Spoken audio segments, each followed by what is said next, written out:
ये ध्यान सूत्र है, meditation is beyond time and space, beyond dying and living. ध्यान स्थान और समय से परे है, जन्म और मृत्यु से भी परे है। अब ये सूत्र जो बात कह रहा है वो बड़ी सीधी सपाट सी लगती है कि स्थान और समय से परे, जन्म और मृत्यु से परे। जो स्थान और समय से परे होगा, स्पष्टतः वो जन्म और मृत्यु से परे भी हो जाएगा। ध्यान की एक बहुत ही विराट घटना की ओर ये सूत्र इशारा करता है। ये उस सीमित ध्यान की बात नहीं करता जो एक शरीर मन में घटता है, एक बॉडी माइंड में घटता है। ध्यान स्थान और समय के परे की घटना इसलिए है क्योंकि उसको किसी स्थान और समय में नहीं बांधा जा सकता। अब इसके हम व्यवहारिक पक्ष अगर देखें तो वो भी रोचक है कि क्या ध्यान किसी स्थान विशेष में ही संभव है या किसी समय विशेष में? तो ऐसा तो बिल्कुल भी नहीं है। कहीं भी ध्यान घट सकता है, किसी भी समय ध्यान घट सकता है। तो ध्यान के लिए कोई स्थान आवश्यक नहीं और ध्यान के लिए कोई विशेष समय आवश्यक नहीं। समय सहयोगी होते हैं थोड़े बहुत, स्थान भी थोड़े बहुत सहयोगी होते हैं, लेकिन वो आवश्यक नहीं होते। अब ध्यान के लिए देखिए, पुरानी परंपराओं में कोई कहेगा ब्रह्म मुहूर्त में ध्यान करो, तो कोई कहेगा इस समय ध्यान करो, तो कोई कहेगा उस समय ध्यान करो। क्या ये जरूरी है? बिल्कुल ज़रूरी नहीं है, वो गैर ज़रूरी है। ध्यान उस समय की किसी सीमा में नहीं बंधता, समय से परे की घटना ही है वो। और स्थान की बात, जैसे कोई विशेष आश्रम हो, मंदिर हो, कोई विशेष जगह हो, तो क्या वहाँ ध्यान घटेगा? अब इसमें बात यह है कि वो सहयोगी हो सकता है, लेकिन वहीं ही घटेगा ऐसा ज़रूरी नहीं। वो सड़क पर भी घट सकता है, बीच बाजार में घट सकता है, जहाँ किसी को लगता है कि ध्यान की कोई संभावना नहीं, वहाँ भी घट सकता है। एक बार कोई, जब मैं बात कहीं कह रहा था तो कोई मुझसे कहने लगा कि अच्छा, तो क्या बाथरूम में ध्यान घट जाएगा? क्या हम अपनी टॉयलेट सीट पर होंगे तो वहाँ ध्यान घट जाएगा? आप कहते हैं मंदिर में नहीं घटेगा, तो टॉयलेट सीट पर घट जाएगा। बिल्कुल घट जाएगा, टॉयलेट सीट पर भी कोई समस्या नहीं है।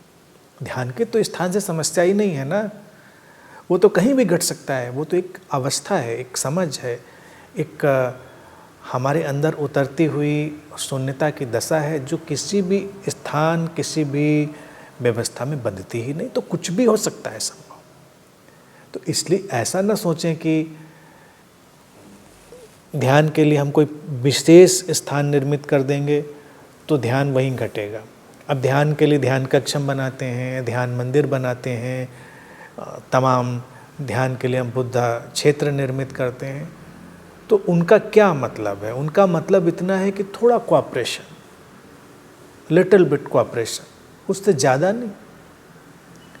अब कोऑपरेशन ज़रूरी है, जब तक तो मिले अच्छा है, वो सुंदर है, लेकिन उस पर निर्भरता ही हो जाए ऐसा आवश्यक नहीं।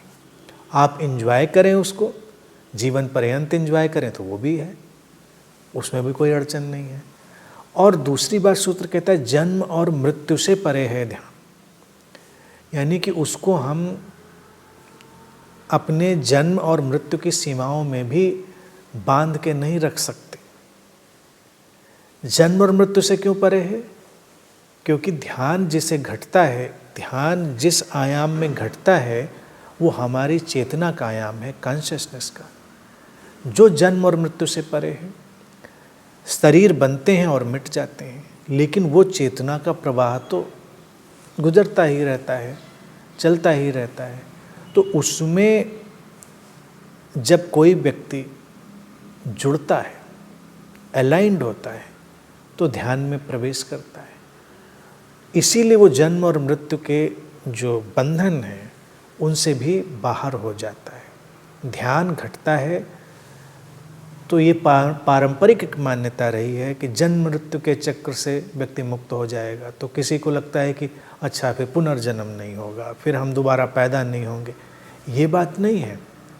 जन्म मृत्यु के चक्र से पार होने का जो कहना है वो खूबसूरत है। उसका अभिप्राय इतना ही है कि जिसका जन्म होता है और जिसकी मृत्यु होती है उससे हम डिटैच हो जाते हैं, डिसोशिएट हो जाते हैं, और हम उससे एसोसिएट हो जाते हैं जिसका न जन्म होता है न मृत्यु होती है।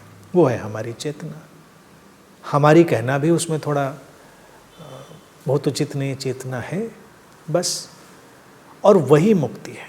एक बार उस आयाम में ध्यान के कोई गया तो जन्म मृत्यु का फिर उसके ऊपर कोई बंधन नहीं है और कोई उसका दबाव नहीं है, उसका कोई संताप भी नहीं है। वो उसको जानता है कि ये घटना है जन्म की, उसके साथ जीवन घटा है, जीवन में जो होना है उसको उस तरह से हमें देखना है, अपने जीवन के पार्ट को जो अस्तित्व ने हमें दिया है पूरा करना है, और मृत्यु जब घटनी है तो घटनी है। जो बना है वो मिट जाएगा, लेकिन जो बना ही नहीं है, अमृत है, वो तो हमेशा रहेगा। और ध्यान हमें उसी अमृत से जोड़ता है। सूत्र इसी बात को कह रहा है।